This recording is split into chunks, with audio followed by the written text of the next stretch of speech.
Class 8 week 3 chapter number 4 problem solving.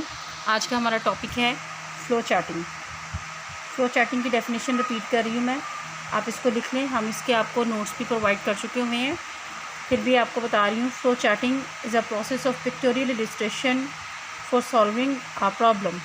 I repeat my definition. Problem solving, flow charting is a process of pictorial illustration for solving a problem। Flow charting क्या होता है?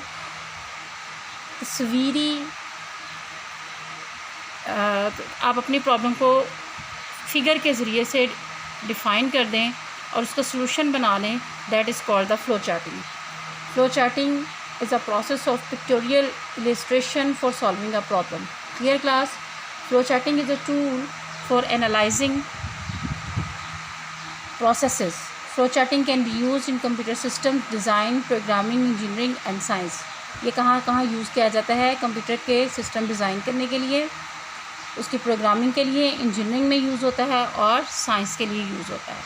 Clear? अब हमारा next topic है flow chart. Flow chart is a type of diagram that represents the process showing the steps as symbols of various kinds and their order by connecting them with the arrows। Flow chart की definition क्या है?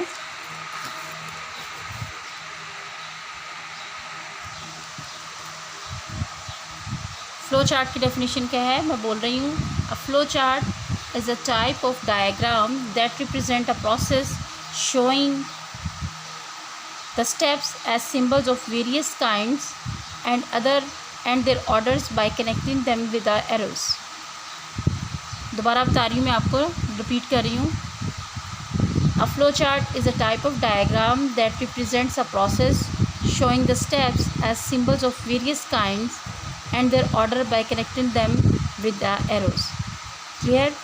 Flowcharts help करता है हमारी किसी भी problem का solution find करने में, और ये हमें इनपुट, प्रोसेस और आउटपुट को फैसिलिटेट करता है सही तरीके से दिखाने में।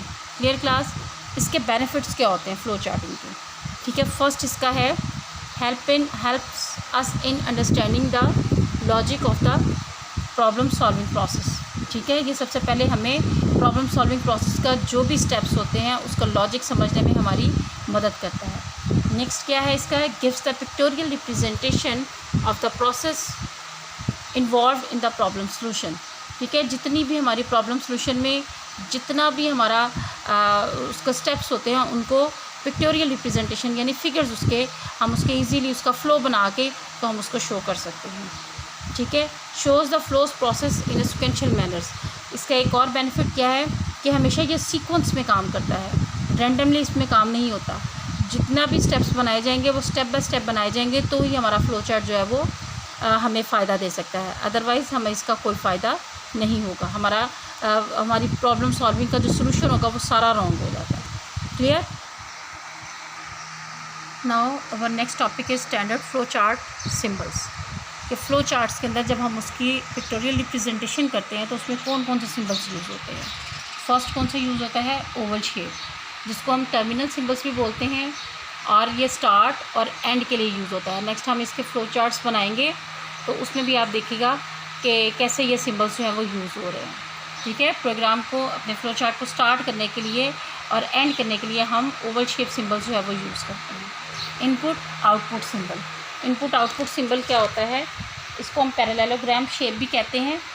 ठीक है, और इसमें इनपुट और output in a flow chart is represented by parallelogram. ठीक है, इसमें हम अपना कोई भी इनपुट या आउटपुट जो है जब हमें मालूम होता है तो हम इस शेप को यूज़ करते हैं। नेक्स्ट हमारे पास है process symbol. Processing symbol rectangle shape का होता है, आप देखिएगा। ठीक है, is a symbol use to represent the process और एक्शन टेकन। ठीक है, ये किस लिए यूज़ होता है? जब हम इनपुट कर लेते हैं किसी भी प्रॉब्लम को तो उसके लिए जो प्रोसेस होता है वो रेक्टेंगल सिंबल के अंदर होता है। इसके अलावा हमारे पास फ्लो चार्ट में डिसीजन सिंबल एक यूज़ होता है जो डायमंड शेप का होता है। ठीक है, इसमें येस और नो का यूज़ किया जाता है जब हमने को डिसीजन लेना होता है। क्लियर? और इसके लिए नेक्स्ट हमारे पास जो है फ्लो लाइंस, हमारे पूरे चार्ट को शो करने के लिए जो लाइंस शो होती हैं that is called the flow lines.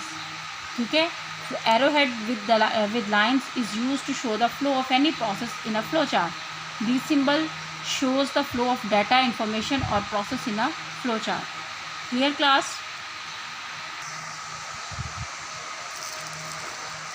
Now students, our next topic is guidelines for flow charting.